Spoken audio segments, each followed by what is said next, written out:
तो जितने क्वेश्चन ये आपको दिख रहे हैं ये सभी आपके एग्जाम के लिए बहुत ज़्यादा इम्पोर्टेंट क्वेश्चन है। अब बहुत ज़्यादा इसलिए बोल रहा हूँ क्योंकि इन क्वेश्चनों से ही आपका पूरा चैप्टर, पूरा आपका एकदम से ये समझो कि पूरा चैप्टर आपका इन्हीं क्वेश्चनों पे है बस। तो अगर पूरा चैप्टर इन्हीं में आपको दिख रहा है तो कहने का मीन्स है कि कितने ज़्यादा इंपॉर्टेंट होंगे। और 101% आप लिख के ले लो कि यहाँ से आपको इन टॉपिक से आपको 1 से 2 क्वेश्चन एग्ज़ाम में देखने को मिल ही मिल जाएंगे, चाहे वो आपका एग्ज़ाम जीएनएम का हो, चाहे सीपैट का हो, चाहे फिर किसी भी टाइप के पैरामेडिकल फील्ड का हो। ठीक है, तो आपके एग्ज़ाम से रिलेटेड ज़्यादा इम्पोर्टेंट रहेगा। ठीक है, क्योंकि ज़रा सी चीज़ें आपको बहुत कुछ दे जाती हैं। तो भाई देखो, जो पहला हमारा क्वेश्चन है वो हमसे कह रहा है कि भौतिक राशि की परिमाण और दिशा होती है तो वो हमारा क्या कहलाता है। तो आपने सुना होगा कि जिसके साथ परिमाण होता है और परिमाण के साथ साथ दिशा भी होती है, और भौतिक राशि तो भाई होगी।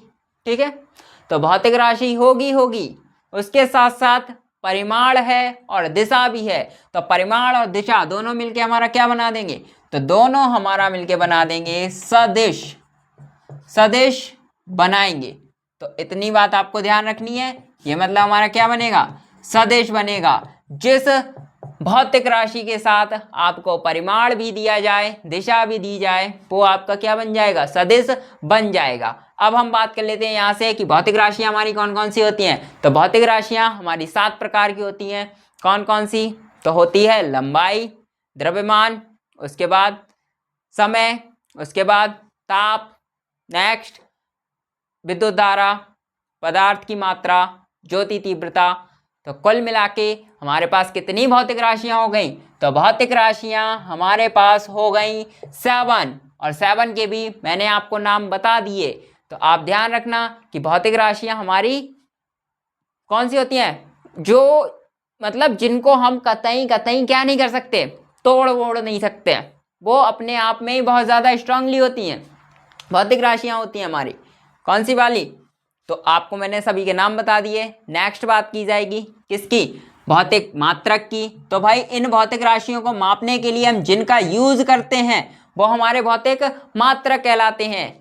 भौतिक मात्रक भौतिक राशियों को मापने के लिए काम में आते हैं। जैसे द्रव्यमान का केजी हो गया, ऐसे करके ही लंबाई मीटर में, समय सेकेंड में, विद्युत धारा एम्पियर में, ताप केल्विन में, ज्योति तीव्रता किस में रहेगी, ज्योति तीव्रता हमारी रहेगी कैंडेला में, पदार्थ की मात्रा मोल में। तो इतनी बात आपको क्लियर हुई।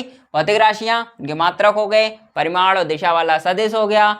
इसके साथ साथ व्युत्पन्न राशियां, तो वो इन्हीं से मिलकर बनी हुई होती हैं। जैसे कि व्युत्पन्न राशियां हमारी कौन कौन सी हो गई, तो व्युत्पन्न राशियां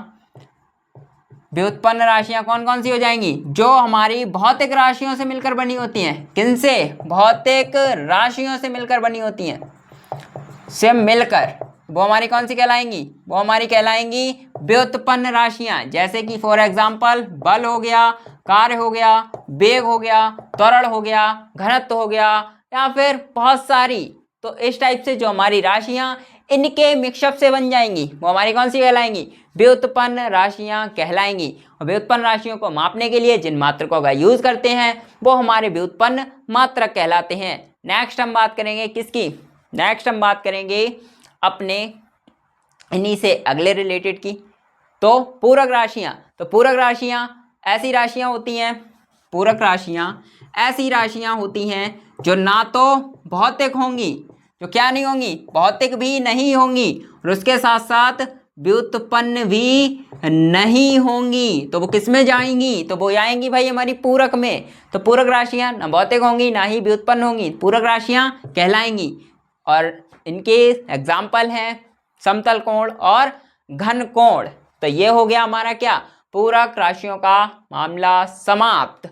और पूरक राशियों के साथ ही पूरक मात्रक कौन कौन से होंगे, तो पूरक मात्रक उन्हीं के रहेंगे। तो समतल कोण का रेडियन और घन कोण का स्टेरेडियन।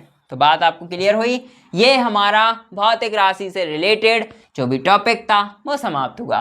नेक्स्ट अगर बात की जाए किसकी, तो प्लांक स्थिरांक के मात्रक की। अब देखो भाई आ गया मात्रक से, अभी हम लोगों ने इतनी चीजें पढ़ डाली, सभी भौतिक राशियां और व्युत्पन्न राशियां, पूरक राशियां, और उसके साथ साथ हमने पढ़ा क्या, मात्रक पढ़े सभी के। तो अब मात्रक ही देखो आ गया, जस्ट आपको एक क्वेश्चन कंफर्म मिलेगा, मात्रक या फिर डायमेंशन। कहने का मीन्स है आपको मात्रक या फिर विमा से एक क्वेश्चन मिलेगा ही मिलेगा। तो मात्रक जो प्लांक स्थिरांक होता है इसका होता है जूल इनटू सेकेंड। तो आप इतना ध्यान रखना, इसका क्या होगा, जूल इनटू सेकेंड। अब आप कहोगे इसके बारे में आपने ज़्यादा कुछ नहीं बताया। तो भाई देखो ऑलरेडी हमारा मात्रक पूछा गया था हमसे, बाकी चीज़ें मैं आपको सब पहले ही बता चुका हूँ, ठीक है।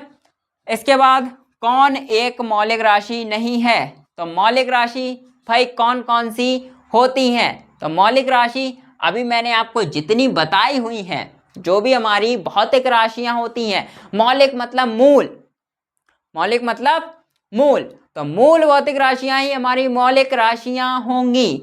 बस केवल वर्ड्स उन्होंने चेंज कर दिया है, वर्ड्स क्या किया है, चेंज किया गया है, तो मूल राशियां ही मौलिक राशियां होंगी, आप ध्यान रखना, ठीक है। मूल मतलब कि बेस्ड, जो भी हमारा बेस पॉइंट होगा वो, तो बेस राशि हमारी कौन कौन सी हो जाती हैं, जैसे द्रव्यमान हो गया, समय हो गया, इस टाइप से जितनी भी मैंने आपको साथ गिनाई हुई हैं वो सब इससे रिलेटेड। नेक्स्ट बात की जाएगी बल की विमा। देखो भैया आ गया बल से, मतलब बल से नहीं, देखो आगे आपका विमा से क्वेश्चन आया हुआ है। विमा से क्वेश्चन आपका सबसे ज्यादा इंपॉर्टेंट रहता है, ये चीज आप ध्यान रखना। विमा और मात्रक जितना ज्यादा पढ़ लो उतना ही आपके लिए क्या है, कम है, तो ये चीज आप ध्यान रखना। बल की विमा आपसे पूछी गई है, तो ml t-2, तो विमा भाई क्या होती है, तो विमा जो चीज हमने लिख रखी है, जो हमारे मात्रक रहते हैं उन्हीं की मूल भौतिक राशियों के रूप में हमें लिखना होता है, उनके जिस वर्ड से उन्हें डिनोट कर रहे होते हैं। जैसे कि बात की जाए लंबाई, लंबाई में जो मात्रक रहता है वो मीटर, तो मीटर मतलब कैपिटल M, लंबाई मतलब कि हमारा क्या रहता है, कैपिटल L रहता है, ठीक है। लंबाई मतलब कि कैपिटल L, कैपिटल L मतलब लेंथ हो गया, M मतलब मास, मास मतलब द्रव्यमान, तो M से हम रिप्रेजेंट करते हैं। तो आप इतनी चीज ध्यान रखना क्या रहेगा, ठीक है। तो वो कुछ इस टाइप से रहती हैं, जो भी हमारी मूल भौतिक राशियां हैं इनको जिस वर्ड से रिप्रेजेंट किया जाता है भाई हमारा क्या बनता है जाके, तो भाई हमारी विमा बनती है जाके, ठीक है। और विमा क्या होती है, इन राशियों पे लगी हुई जो भी ये पावर्स होती है ना, ये डिनोट करती हैं कि इसकी विमा क्या है। और विमा हमेशा कैसी लिखी जाती है, विमा हमेशा एक ही लाइन में लिखी जाती है, कहने का मीन से ये फ्रैक्शन रूप में नहीं लिखी जाती है। तो विमा से आपका क्वेश्चन 100% आपको एग्जाम में देखने को मिलेगा। इसके बाद हम बात कर लेते हैं रेडियन कोण का मात्रक। तो रेडियन कोण का आपको फिर से क्या बताना है, मात्रक। देख रहे हो आप, मात्रक के क्वेश्चन आपसे कितने ज्यादा पूछे जाते हैं। अब ऐसा नहीं कि आप सोचो कि नहीं आपने ही अपने में लिख रखे हैं, नहीं ऐसा कुछ नहीं। आपसे अगर क्वेश्चन ना पूछा जाए तो आप वीडियो नहीं देखना। तो मात्रक, मात्रक का भाई क्या रहेगा, रेडियन कोण का हमसे मात्रक पूछा है, तो रेडियन कोण का भैया मात्रक ही नहीं होता है, बिना मात्रक की ये होता है। भाई कैसे करके, तो बिना मात्रक के देखो कुछ इस टाइप से होता है। कोण हमारा होता है, कोण क्या होता है, कोण इक्वल चाप बटे त्रिज्या, चाप बटे त्रिज्या, चाप बटे क्या होता है, त्रिज्या। चाप भी किस में ली जाएगी, लेंथ में, और त्रिज्या भी लेंथ में, क्रॉस हो जाएगी तो कोण का क्या नहीं बचेगा, कोण का मात्रक नहीं होगा, ठीक है। कोण का वैसे मात्रक तो होगा रेडियन, लेकिन उस रेडियन से ये रेडियन भी क्या हो जाएगा, क्रॉस हो जाएगा, तो फिर इसका क्या हो जाएगा, रेडियन कोण का मात्रक नहीं होगा, ठीक है। इसके बाद हम बात कर लेते हैं त्रुटि की गणना किस प्रकार होती है। अब भाई देखो हमारा अगला जो टॉपिक रहता, देखो विमा थी, मापन में जितने अभी मैंने इधर आपको पढ़ाए, इसके बाद विमा आई, विमा के बाद आपके कुछ यंत्र आए, ठीक है। यंत्र आपको पता ही है कौन सी चीज से किसको मेजरमेंट करेंगे। वहां पे ऐसा तो नहीं है कि तराजू से पानी को मेजरमेंट करें, कि तराजू पे रख दिया भाई पानी तौल लें, ऐसा कुछ नहीं। तो आपको यंत्रों के बारे में तो पता ही होगा, ठीक है। तो अब बात हमारा जो अगला टॉपिक था वो त्रुटि थी, त्रुटि। तो त्रुटि की गणना देखो भाई किस प्रकार से होती है। तो त्रुटि की गणना आपके पास जो भी प्रेक्षित मान होगा जो भी आपका वास्तविक मान होगा इन दोनों का हम क्या करते हैं, डिफरेंस। तो ध्यान रखना, प्रेक्षित मान तथा वास्तविक मान, प्रेक्षित मान तथा वास्तविक मान के अंतर को क्या कहते हैं हम, तो हम कहते हैं भाई, मतलब प्रेक्षित मान और वास्तविक मान के अंतर से ही हम क्या कर सकते हैं, गणना कर सकते हैं। वो भी किसकी, त्रुटि की गणना तभी हो सकती है जब आपके पास वास्तविक मान हो और आपने जो भी मेजरमेंट कर रखा है वो भी मान हो, तभी तो आप बता पाओगे ना कि गलती आपकी कितनी निकली। आपको पता होना चाहिए कि 100 मीटर हमें चाहिए था, हमने नाप दिया 110 मीटर, आपके पास एग्जैक्ट वैल्यू भी है, आपने जो मेजरमेंट की वो भी वैल्यू है, तब आप बता पाओगे कि एरर्स कितने की आई हुई है।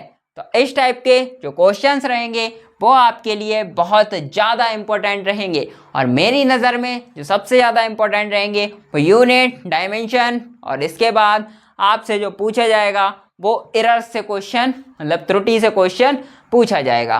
तो आप ऐसे क्वेश्चंस के लिए हमारे चैनल को सब्सक्राइब करें, और वीडियो पसंद आए तो लाइक करें, और बाकी के क्वेश्चन आपको नेक्स्ट पार्ट में मिलेंगे और भी धमाकेदार तरीके से।